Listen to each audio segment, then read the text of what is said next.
अध्यात्म विज्ञान कोई धर्म या संप्रदाय नहीं है, ये स्पिरिचुअल साइंस है जो कुदरत के कानून पर आधारित है।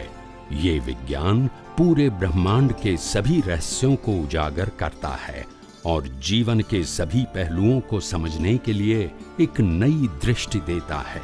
इसी को आर्ट ऑफ विजन कहते हैं, दुनिया को देखने की एक नई दृष्टि, जो अध्यात्म विज्ञानी परम पूज्य स्वामी श्री कमलेशानंद जी के निर्देशन में सनातन सत्य का अनुसंधान कर हमारे जीवन को प्रकाशित करे।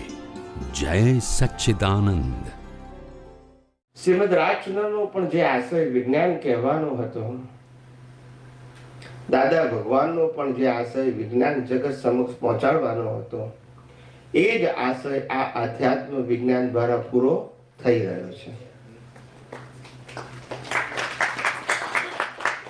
સમજાય છે? એ લોકો કાળને આધીને બોલી શક્યા નહીં હોવા છતાં,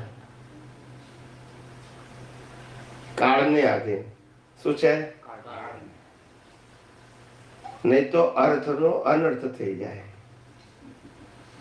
આજથી 200 વર્ષ પહેલા જો કોઈ એવું કીધું હોત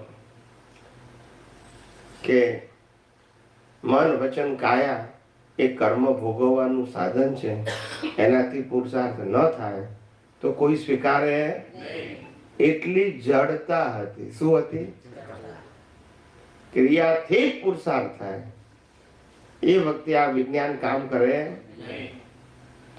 આજે આ કાળની અંદર લોકો માર ખાઈને બેઠેલા છે, બહુ ડફડા ખાધેલા છે અને હવે ખોળી રહ્યા છે કે મૂળ માર્ગ જુદો હોવો જોઈએ। આટલી મજૂરી કર્યા પછી પણ કે દાડા વળતા નથી। એટલે આ ભાવ કર્યો છે એને આ ભેગું થાય છે। બાકી જેને એમ લાગે છે કે અમે કરીએ છીએ બરાબર છે તો એને હલાવવાની જરૂર નથી। ખોળી રહ્યા છે ને એના માટે છે। કોના માટે છે? એને કામ લાગશે। જે સ્થિર થઈ ગયા છે એને હલાવવાની જરૂર નથી। અનાદિકાળથી આવું છે, આ એક કાળમાં નહીં।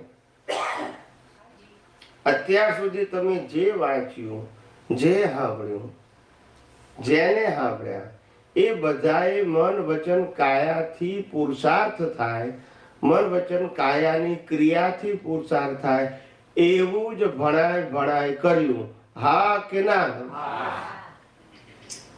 ને વિજ્ઞાનમાં મન વચન કાયાની અવસ્થાને કુદરતી રચના કહેવામાં આવે છે, એટલે પુરુષાર્થ કહેવાતો નથી। આટલો તો ડિફરન્સ ખબર પડવો જોઈએ બુદ્ધિથી। એ બોલતા નથી। યસ કે નો? અત્યાર સુધી તમે કોઈને ગુરુ કે ભગવાન માન્યા, મનાવડાયા? યસ કે નો? કોઈ પણ જગ્યાએ ગયા પણ ભગવાનને ગુરુ તો હોય જ। આપણે 2 દિવસથી કોઈ ભગવાનને ગુરુની સ્થાપના નથી કરી કે તમારે અમને ભગવાન માનવાના, અમને ગુરુ માનવાના કીધું આપણે? આ ડિફરન્સ બતાવું છું। બધાને લાગે છે ને કે ડિફરન્સ શું છે એ બતાવું છું।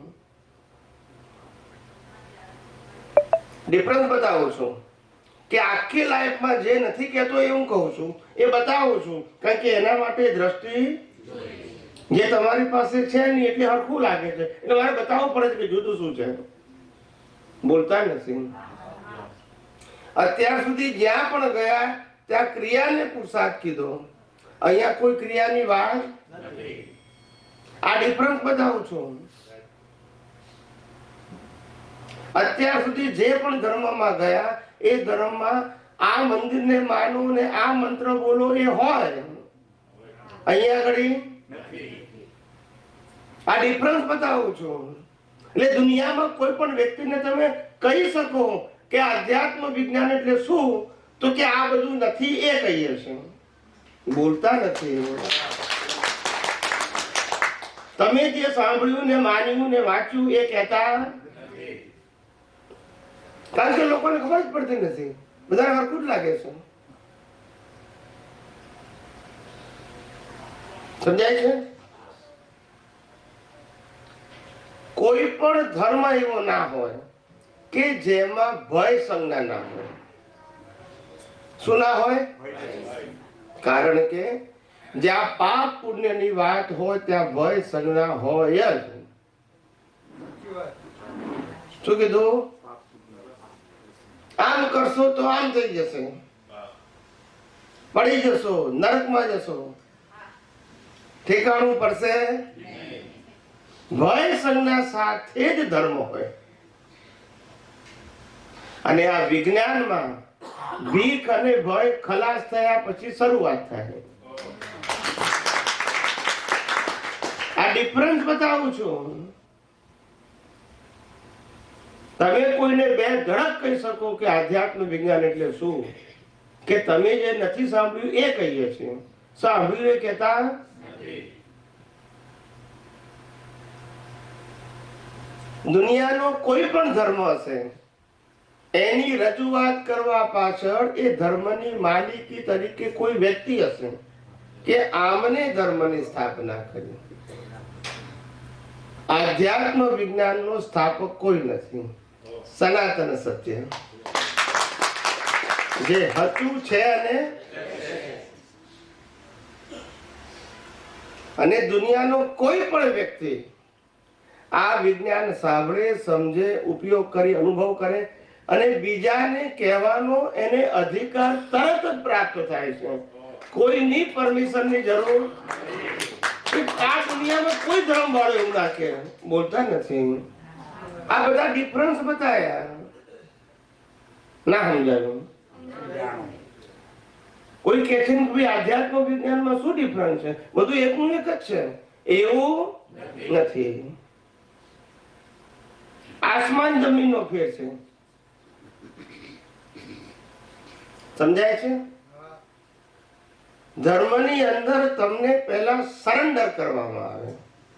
સરેન્ડર થવું એટલે શિષ્ય બનવું, અને શિષ્ય બનવું એટલે આજ્ઞાંકિત બનવું. યસ કે નો? આધ્યાત્મ વિજ્ઞાનમાં સરેન્ડર શબ્દને અજ્ઞાન માનવામાં આવે છે.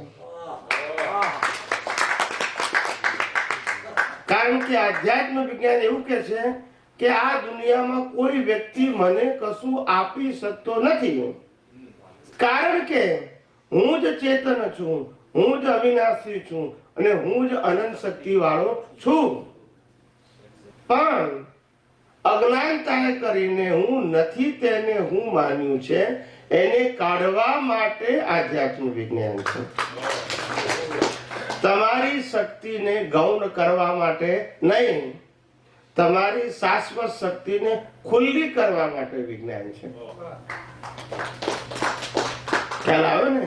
તમે ગુનેગાર છો, તમને બોલતા નથી આવડતું, ક્રિયા કરતા નથી આવડતું, તમારા બુદ્ધિ નથી, એના માટે આ વિજ્ઞાન. તમે જ પોતે અનંત શક્તિ વાળા છો, તમે જ ચેતન છો, તમે જ અવિનાશી છો, એનો અનુભવ કરવા માટે આ વિજ્ઞાન છે. પણ એ અનુભવ કરવા માટે વચ્ચે જે અજ્ઞાન આવે છે, જે જ્ઞાનાવરણ, દર્શનાવરણ ને મોહની રૂપે છે, એ અજ્ઞાનનો નાશ કરવા માટેનું આ વિજ્ઞાન છે. બાકી તમારી જે શક્તિ છે ખુલ્લી કરવા માટે છે, નવી ઉમેરવા માટે. માટે આધ્યાત્મ વિજ્ઞાનમાં કૃપા, આશીર્વાદ શબ્દને સ્થાન નથી. આ બધા તફાવત બતાયા કે શું ડિફરન્સ છે. સમજાયું કે ના સમજાયું? કારણ કે તમને ખબર ના પડે, પણ આ બધું બોલવું એમાંથી તો ખબર પડશે ને કે શું ડિફરન્સ છે. માટે આ આધ્યાત્મ વિજ્ઞાનને સામાન્ય વિજ્ઞાન ના માનશો, અથવા તો ધર્મ તરીકે એને ખપાવશો નહીં. આ એવું વિજ્ઞાન છે જે વિજ્ઞાન રામકૃષ્ણ મહાવીરે અનુભવેલું એ વિજ્ઞાન છે,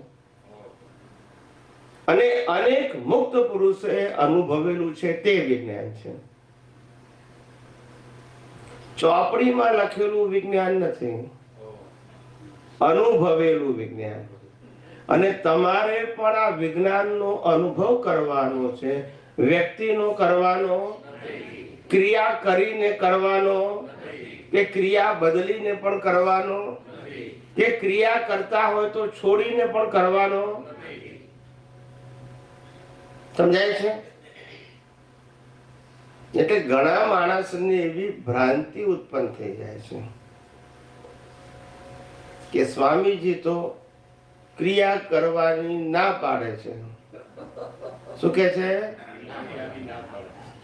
હવે મેં અનેક વખત સત્સંગમાં કીધું છે કે મન, વચન, કાયા અને તેની અવસ્થા એ આધ્યાત્મ વિજ્ઞાનનો વિષય.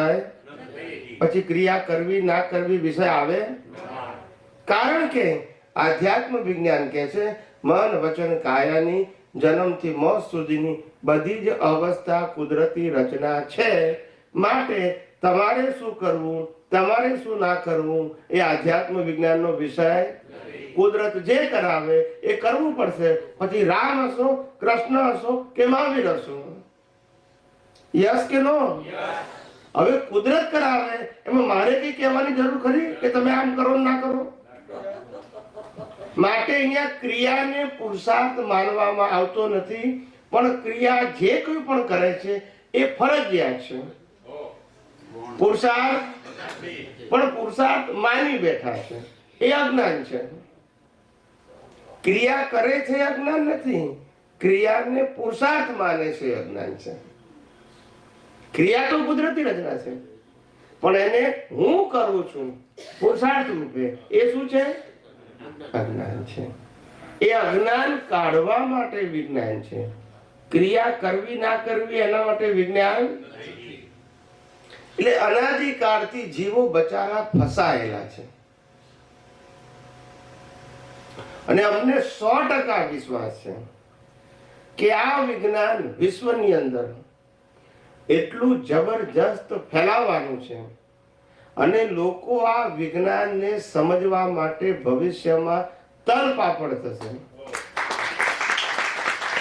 કે કોની પાસે આ વિજ્ઞાન છે.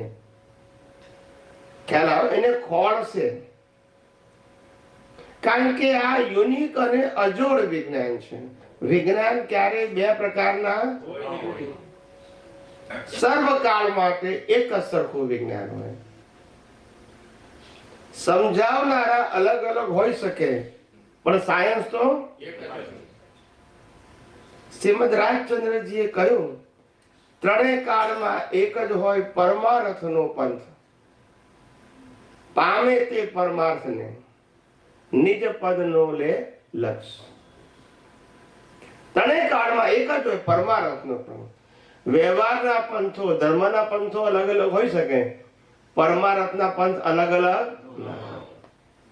એક જ હોય.